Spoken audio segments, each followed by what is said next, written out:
चलिए ध्यान दीजिएगा। तो पिछले क्लास में हम लोग जो एक्सरसाइज 9.1 देखे थे और आज जो है एक्सरसाइज 9.2 देखेंगे। इससे संबंधित हम लोग थ्योरी देख चुके हैं, ठीक है। चलिए पहला प्रश्न कह रहा है कि आकृति 9.15 में एबीसीडी एक समांतर चतुर्भुज है। दिख रहा है आकृति सबको? हम बोर्ड पे ही बता दिए। और ए लंब डीसी है। ई जो लंब कथी पर है? डीसी पर है। साथ में बोला है सीएफ लंब एडी है। सीएफ लंब दिख रहा है, एडी पर है। और बोला है कथी यदि ए बी बराबर 16 सेंटीमीटर, इसका लंबाई कितना दे दिया है? 16 सेंटीमीटर। और फिर बोला है कथी ए का वैल्यू जो है 8 सेंटीमीटर। ए किधर भैया? ए है 8 सेंटीमीटर, ठीक है। आगे कथी बोला है? और सी एफ 10 सेंटीमीटर है, यानी ई जो है कितना है? 10 सेंटीमीटर। हाँ तो क्या? तो एडी ज्ञात कीजिए। एडी एडी यानी ई हमको ज्ञात करना है, ठीक है। हो जाएगा ज्ञात। आइए क्या किए समझिएगा। तो लिख दिए कि एबीसीडी एक समांतर चतुर्भुज है। ई लंब दिले था, ए बी लंब दिले था, ई दिले था, ई है ना, ई दिले था ना भाई, और ये दिले था। लिख दिए। तो ज्ञात कथी करना है? एडी। आता नहीं लिखेगा तो कोई दिक्कत नहीं, ठीक है। जैसे दिले डायरेक्ट लिख दो कि ए बी दिले है, ई दिले है, ई दिले है, ज्ञात करना है, से लिख दो, बस काफी हो गया। ए बी बराबर डीसी बराबर कथी 16 सेंटीमीटर। अब ये दिले था ए बी या डीसी के बराबर आप क्यों कर देते? हम कहते हैं कि समांतर चतुर्भुज की समूह भुजा क्या होता है? हम लोग जानते हैं ना भाई, पढ़े है ना। ई 16 है तो ये भी कितना होगा? 16 हो जाएगा, ठीक है। चलिए अब समांतर चतुर्भुज का क्षेत्रफल क्या होता है? आधार गुणे ऊंचाई। रट लेना है भाई, फॉर्मूला होता है, ठीक है। समांतर चतुर्भुज का क्षेत्रफल क्या होता है? आधार गुणे, हाँ ठीक है। चलिए आधार गुणे का होता है ऊंचाई। तो देखिए अब इसमें समांतर चतुर्भुज देखिए गौर से। समांतर चतुर्भुज में हम लिए कथी एडी और सीएफ ले लिए। एडी अब कथी ले लिए? एडी कहाँ है? देखो ये देखो आधार है, ये ऊंचाई है। आधार ये ऊंचाई ले लिए। इधर इधर देखो तो आधार डीसी का है, डीसी डीसी ये भी तो आधार हो सकता है, ये भी तो आधार हो सकता है ना, और ये भी तो ऊंचाई हो सकता है। तो इधर कथी ले लिए? डीसी ले लिए और कथी सॉरी डीसी ले लिए और ए ले लिए, है ना। ऊंचाई ले लिए और आधार ई ले लिए, कोई दिक्कत? चलिए एडी का वैल्यू कितना है? ना दिले, यही तो ज्ञात करना है। सीएफ का दिले है बराबर डीसी का 16 है यहाँ पे है, और ए का 8 दिले है। अब गौर से देखिए एडी के एडी गुना में कितने में चलेगा? हम चाहते तो काट देते लेकिन नहीं काटे हैं। जब बाटा में खाली जीरो रहता काटो मत, ऐसे ही हो जाएगा, है ना। 10 है तो 1 दशमलव आ जाएगा गुना करने के बाद, है ना। 128 है गुना में 10 है तो 1 दशमलव, 100 रहता तो यहाँ दशमलव चलाता, और 1000 रहता तो यहाँ दशमलव चलाता, ठीक है ना। भाग देने आता है ना रे, तो भाग दिए तो कितना आ गया? देखो देखो 10 से कम 10 कितना बच गया? 28 बच गया। 10 दूना 20, 8 बच गया। दशमलव दिए तो कितना हो गया? 80 हो गया। और 10 अठे 80। बोलो समझ में आया? तो इस तरह से हो गया। यदि ऐसे रहता, ऐसे कुछ भी एगो रहता है, यहाँ रहता कितना 10 था, आंसर क्या आता है? 12.5.8। यदि रहता 100 तो कितना होता है? 12 यहाँ पे चलाता। यदि रहता 1000 तो कहाँ चलाता? यहाँ डायरेक्ट, ठीक है। चलो इस तरह से क्वेश्चन नंबर 2 देखिए अब, ठीक है। नहीं है तो पढ़िए ना तब तक। चलिए ध्यान दीजिएगा बुआ। क्वेश्चन नंबर 2, क्वेश्चन नंबर 2 क्या करा? लाइए भाई किताब लाइए। कह रहा है कि यदि ई एफ जी और एच क्रम से समांतर चतुर्भुज एबीसीडी की भुजा के मध्य बिंदु है। ई है, एफ है, जी और एच, कथी है? मध्य बिंदु। ई एफ जी एच इस समांतर चतुर्भुज के बीच में है, ठीक है। हर भुजा के कथी में है? बीच में है। हाँ तो आगे कथी बोल रहा है कि तो दर्शाइए कि एरिया ऑफ कथी ई एफ जी एच बराबर होगा हाफ ऑफ एरिया ऑफ कथी एबीसीडी के। यानी ई जो है ना, ई जो है ये चतुर्भुज जो है पूरा के कथी है? आधे के बराबर है। चलिए तो हमने क्या किया है? लिखा है कि एबीसीडी एक समांतर चतुर्भुज है, ठीक है। ई एफ जी और एच कथी है? समांतर चतुर्भुज का कथी है? मतलब क्रमशः समांतर चतुर्भुज एबीसीडी की भुजाओं के मध्य बिंदु है, ठीक है। चलिए तो सिद्ध करना है कि हाई बराबर हाई, ठीक है। तो रचना में क्या किया? ईजी को मिला दिया, ईजी को मिलाया। ई तथा जी क्रम से ए बी तथा डीसी के कथी है? मध्य बिंदु। ई और जी, जी के है ई ए बी का, ई कथी का? डीसी का मध्य बिंदु है।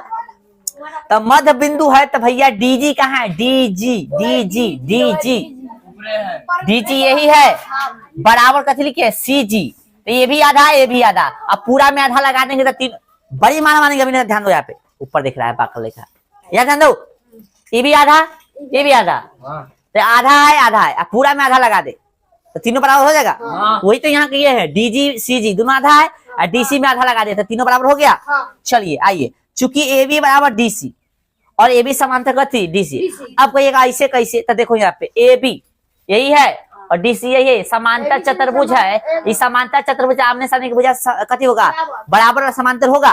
तो ही हमने लिखा है कि बराबर भी है और समांतर भी है। ठीक है, अब देखिए दोनों तरफ हाफ से गुना कर दिए, कथी से, हाफ से गुना कर दिए। देखिए गौर से, हाफ से गुना कर दिए। चलिए अब हाफ से गुना कहते हैं ए बी, ए बी कहाँ है देखो, तो ए बी क्या था, ए बी होगा और ए बी होगा कि नहीं, तो जो यूज करना होगा हम वो ले लेंगे। तो ए बी का आधा हमने ए ले लिया, कोई दिक्कत नहीं। फिर डीसी, डीसी देखो तो डीसी, डीसी इसका आधा ए बी होगा और ए बी होगा, जो यूज करना होगा वो हम लोग यूज कर लेंगे। तो हमने लिया है डीजी ले लिया, कैसे लिया है डीजी, देखो होगा ना डीजी वहां पे पूरा का आधा है कि नहीं। चलो अब फिर यहाँ पे लिखे बीई बराबर सीजी, बी बराबर सीजी, इसके यहाँ पे या करके लिख दे बी बराबर सीजी। ऐसे कैसे लिख दे, तो ए देखो तो गौर से, ए लिखो या बी लिखो, बात कथी है, सेम है। डीजी लिखो या सीजी लिखो, बात कथी है, सेम, कोई दिक्कत। अतः एईजीडी तथा बीईजीसी समांतर चतुर्भुज है। अच्छा ये चीज नहीं समझा, पहले देख लीजिए, ए समांतर डीजी या बी समांतर सीजी, ये कैसे, अब देखिए ए कहाँ है, ए कहाँ है, ये है, तो ए देखिए समांतर डीजी ये है। अब कहिएगा हाई और हाई समांतर कैसे हो जाएगा, तो हम कह रहे हैं बउआ कि ये पूरा समांतर था, अब पूरा समांतर था तो इतना समांतर ना होगा, हो जाएगा ना। तो जब इतना और इतना समांतर हो गया और साथ में बीई और सीजी ये भी तो समांतर हो जाएगा, क्योंकि पूरा समांतर था। तो गौर से देखो तो इतना समांतर इतना हो गया, तो हम जानते हैं कि समांतर चतुर्भुज में, लाइट के छोड़ो ना, छोड़ो, अरे तू टकला पर हटा लाइट बाबा से, ऐसे छोड़ दो उसको। चलो तो हम जानते हैं कि समांतर चतुर्भुज में कोई एक युग्म जो है कथी हो जाए, समांतर और बराबर हो जाए, तो मतलब कोई एक चतुर्भुज है और उसमें कोई एक युग्म यानी जोड़ा समांतर और कथी हो जाए, बराबर हो जाए सामने वाला, ठीक ना। तो कथी कहता है, समांतर चतुर्भुज कहलाता है। तो गौर से देखिए हाई बराबर है और हाई समांतर भी है, हाई बराबर है और समांतर भी है, तो कह सकते हैं कि एईजीडी और बीईजीसी यानी ई वाला और ई वाला दोनों कथी हो गया, समांतर चतुर्भुज होगा। चलिए समांतर चतुर्भुज एईजीडी में, समांतर चतुर्भुज एईजीडी में, ठीक है क्या, तो त्रिभुज एचईजी तथा समांतर चतुर्भुज एईजीडी, त्रिभुज एचईजी, त्रिभुज एचईजी तथा समांतर चतुर्भुज एईजीडी दोनों को देखिए क्या कहे हैं, दोनों एक ही आधार इजी, दोनों एक ही आधार इजी तथा एक ही समांतर रेखा है इजी समांतर एडी, इजी समांतर एडी के बीच है कि नहीं, दोनों त्रिभुज एक ही आधार, ई आधार है, इसका आधार भी और इसका आधार भी ई हो गया, और दोनों एक ही आधार और एक ही समांतर के बीच में है कि नहीं। चलिए अब ऐसा है तो हम लोग पढ़े थे, याद कीजिए कि इस स्थिति में जो होता है कि त्रिभुज का क्षेत्रफल जो है वो चतुर्भुज जो रहता है, वो चतुर्भुज के मतलब समांतर चतुर्भुज के क्षेत्रफल के आधे के बराबर हो जाता है। पढ़ चुके हैं ऐसा प्रमेय हम लोग, ठीक है। तो इस समीकरण कितना मान लिए, इसका क्षेत्रफल जो इसके आधे के बराबर हो जाएगा, ठीक है। इसी प्रकार से EFG चतुर्भुज BEGC, चतुर्भुज BEGC और ये त्रिभुज जो है, ये त्रिभुज गौर से दिख रहा है, और ई वाला चतुर्भुज, ठीक ना, ये दोनों के लिए आधारी हो जाएगा। तो आधारी हो जाएगा तो एक ही आधार एक ही समांतर के बीच में हो जाएगा, तो इसका जो है क्षेत्रफल, इसका क्षेत्रफल के आधे के बराबर हो जाएगा। देखो गौर से यहाँ पे आए, तो समीकरण कितना, 2, समीकरण 1 और 2 को जोड़ दिए हैं, कथी किए हैं, तो त्रिभुज HEG और त्रिभुज का EFG, इधर वाला जुड़ेगा रे, जोड़ दिए। अब इधर जोड़ो, BEGC और AEGD हो गया। देखो BEGD सॉरी बी, अच्छा देखो यहाँ पे BEGD ऊपर है ना, नीचे है, उधर नहीं लिखे तब नीचे फिगर में देखो पहले AEGD हम यहाँ पे गलती कर दिए,